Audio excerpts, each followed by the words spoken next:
Manchester United 2, Crystal Palace 1. United have snatched a massive 3 points at an away ground where nobody wins. That is the first time that Palace have lost at home since February the 25th. I think it's 12 Premier League games, 6 wins, 6 draws.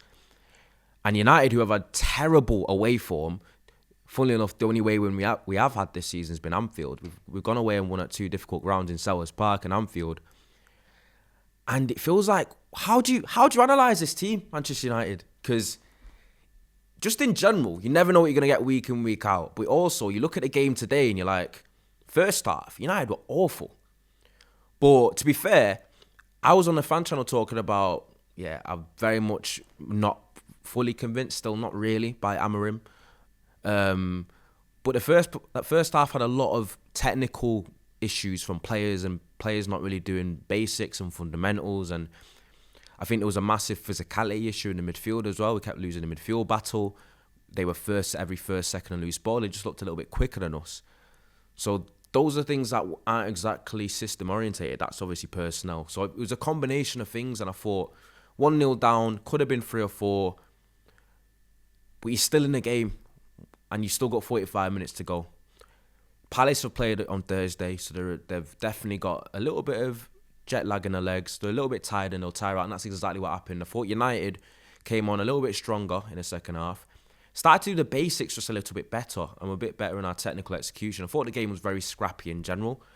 There weren't that much clear-cut opportunities outside of set pieces. I thought it could have been a bit of a set pieces game as well.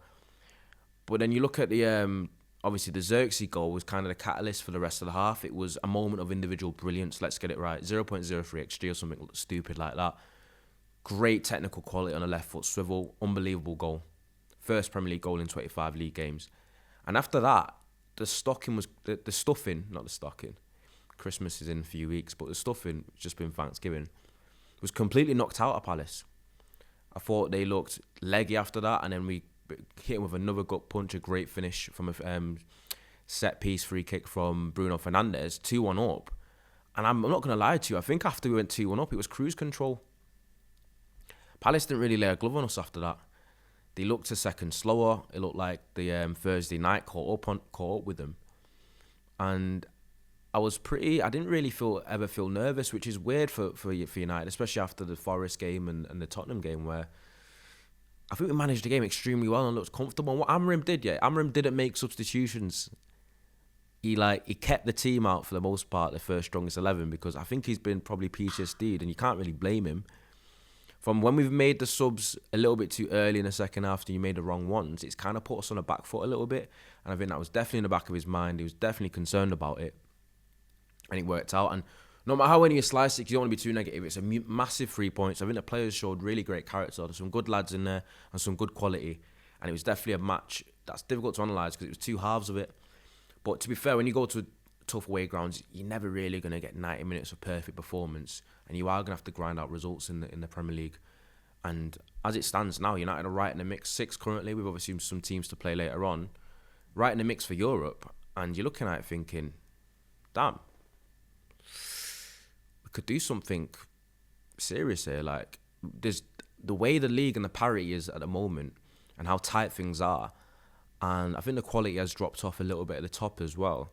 With United should be utilising the fact that we don't have midweek games to kind of attack the league, and it's an opportunity there to finish in them top 5-4 places, believe it or not. Because I think the personnel group, when I'm looking at the rest of the league, is capable of doing that. Just if they get maximised and if they actually put performance in. But this is what I mean, because United can go away to Selhurst Park, win like they have today, put in a really good, solid, professional last 25 minutes, 30 minutes of the game, and then go play West Ham, who have been awful this season, and drop points. It feels like you can never count your chickens with all that. Like, it's just one of those where you want to, and then this is why you've got to trust your gut. Then you got to ask yourself, what's the sustainability of the way we play? Because if I'm going to shout out to individuals, I think Lenny Yoro's really struggled recently, and that's why he got dragged off. I thought De Ligt had a tough start against Mateta and then came on and challenged him a little bit better. I thought Luke Shaw was really good today. I thought Luke Shaw defended brilliantly. Last-ditch tackles, aggressive in his duels as well. So definitely shout out to him. And Delow's got a lot of slack and a lot of flack, not slack, a lot of flack in recent times. And I think my guy Delow, I thought he was in a good performance today. Do you know what I mean? Definitely. And I think Zirkzee, after he scored his goal, he got a bit of his bravado and his confidence back. He saw the little bit of technical ability, link play, holding the ball up. And you can see that he's very much like a confidence player that needs to get his sharpness. And then you get Bruno. Like, Bruno didn't have the most amazing game today, and he walks out with 2 assists. He impacts matches.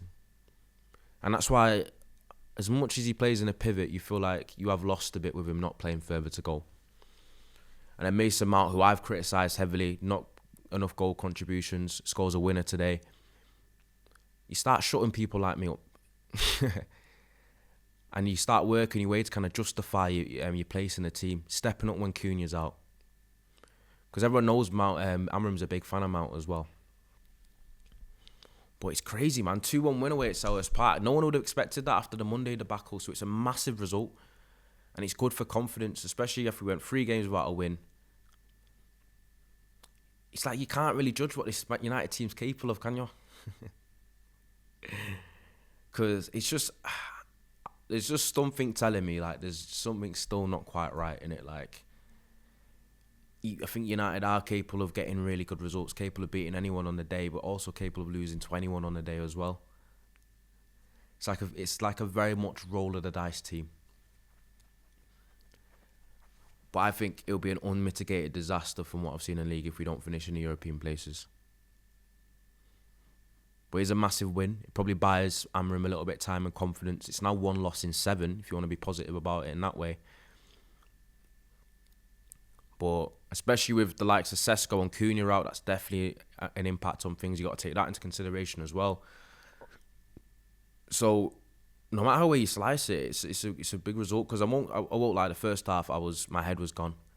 Head was completely blown. Felt like I was back at Brentford thinking, nah, I've had it. But I'm still not going to get overly optimistic. Sorry, that just isn't me. I feel like I'm still yet to see something where I'm saying it's clicked and United look like they can consistently put good performances in. I don't see it quite yet. And if anything, I think these results like these make me even more frustrated because it makes me feel like if United were a little bit better and more competent in the last 18 months with recruitment, tactically in the dugout as well, and performance, that United could be very much comfortably in the top 4 mix without Europe. I think they're strong enough to do that, especially with the investments we made in the forward line in the summer, which obviously fair enough we didn't have today. But there's not much more to say about the game, to be honest. It's just one of them where you'd be happy about the 3 points, you're happy about the win, and you take some confidence with parts of the second half, because I thought the second half was a professional performance for the most part, and you can't knock it. And I thought some individuals then stepped up, started competing a little bit better. Started actually passing to teammates. Because I think there was a lot of like unforced errors in the first half from players. And that's one of the things I can't exactly put on Amorim. But it's 3 points away, Crystal Palace. Games are coming quick, thick and fast now. We're in 6 as it stands. Hopefully results go our way. But with West Ham and Wolves coming up, it's like, can we get another 3 wins in a row? Because then everything starts to look a little bit rosy. And then you've got the doubters like me. And then we can start to look stupid. But you know what's mad? If I start looking stupid at the end and Amorim fucking turns it around and we end up being incredible, hey, I'll take that. I just needed to see a little bit more to prove it. But Man United 2, Crystal Palace 1. Big result.